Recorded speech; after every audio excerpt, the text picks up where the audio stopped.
Night had fallen over Egypt. The palaces were silent. The temples had gone dark. Behind walls painted with scenes of immortal gods, families slept believing tomorrow would look exactly like yesterday.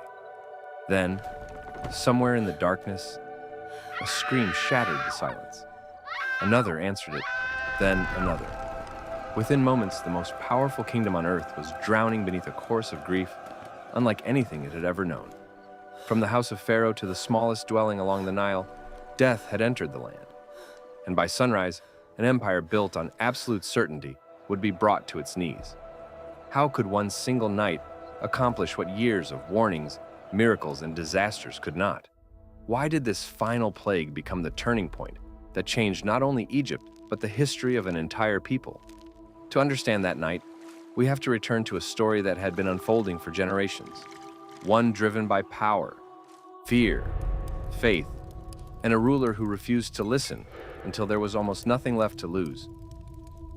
For centuries, the Israelites had lived in Egypt. What had begun as refuge during famine slowly became bondage. A new dynasty looked upon their growing numbers not as neighbors, but as a threat. They were forced into labor, building store cities, shaping bricks beneath the relentless Egyptian sun, their lives measured by the demands of an empire that depended on their suffering. Into that world came Moses. Raised in Pharaoh's own household, yet born among the enslaved, he eventually fled Egypt after killing an Egyptian overseer. Years later, according to the biblical account, he returned with an impossible message. Israel's God demanded that Pharaoh release his people. The request sounded absurd. Egypt was the greatest superpower of its age. Pharaoh was more than a king. He was believed to embody divine authority itself. To surrender an entire workforce, because a shepherd claimed to speak for another god, would have appeared unthinkable. Pharaoh refused. Then the plagues began. The Nile, source of Egypt's prosperity, became blood. Frogs covered homes and temples. Gnats and flies filled the air. Disease struck livestock. Boils scarred the skin. Hail devastated crops. Locusts consumed what remained. Darkness settled over the land for 3 days, swallowing even the sun, the symbol of Egypt's divine order. Each disaster carried a deeper message. The biblical narrative presents them not merely as acts of destruction, but as direct confrontations with the confidence Egypt placed in its gods, its king, and its own power. Still, Pharaoh would not yield. Sometimes he seemed ready. Sometimes he admitted defeat. But each time the pressure lifted, his resolve returned. Then Moses delivered one final warning. Around midnight, the firstborn in every Egyptian household would die. Not only the heir of Pharaoh, not only the wealthy, everyone. From royal palaces to humble homes, even among livestock, the firstborn would not be spared. No negotiation remained. No further signs would come. Only a single night separated Egypt from the consequence Moses had described. While Egypt waited, another scene unfolded in the homes of the Israelites. Families received detailed instructions, unlike anything they had practiced before. Each household was to select a lamb without defect. As evening approached, it would be sacrificed. Its blood would be placed upon the doorposts and lintel of the house. Inside, the meal had to be eaten quickly. Roasted lamb, unleavened bread, and bitter herbs. There would be no leisurely feast. They were told to remain dressed for travel, sandals on their feet, staffs in their hands. Everything suggested departure before dawn.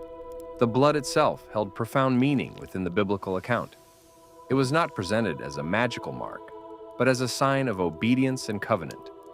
The houses bearing it would be passed over during the coming judgment, giving this night its enduring name, Passover.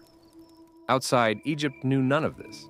The cities settled into uneasy silence. After 9 devastating plagues, perhaps many wondered whether another warning would fade away like the others had eventually done.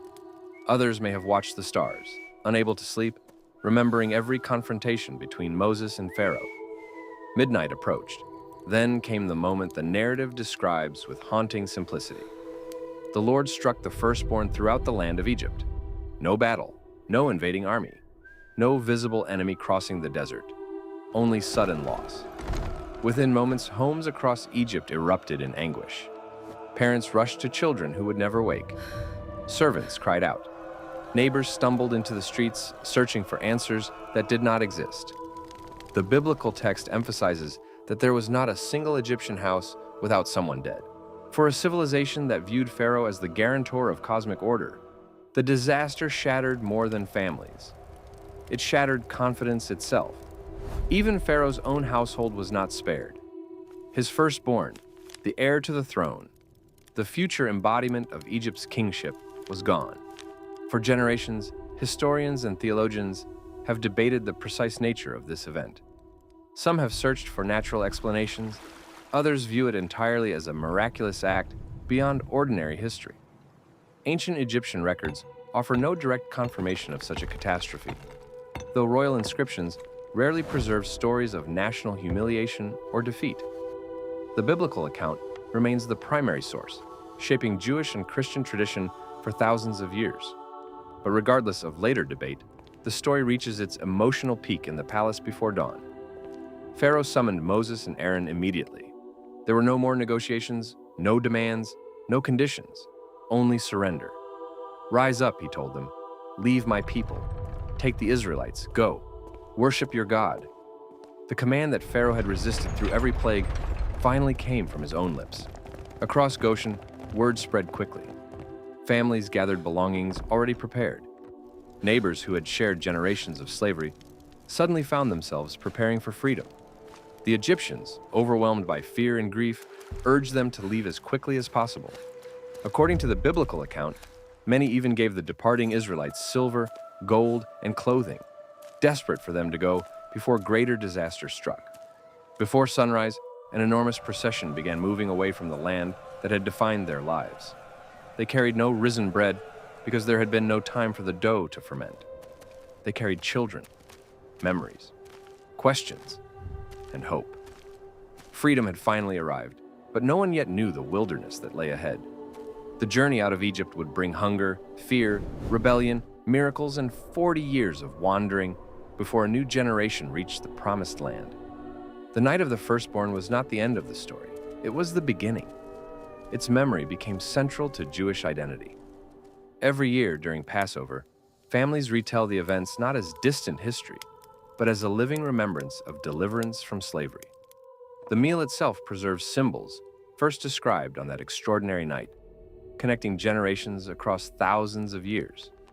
For Christians, the story would later acquire additional meaning through the image of sacrifice, redemption, and deliverance that echoes throughout the New Testament. Yet even beyond religious tradition, the narrative has remained one of history's most enduring reflections on power and freedom.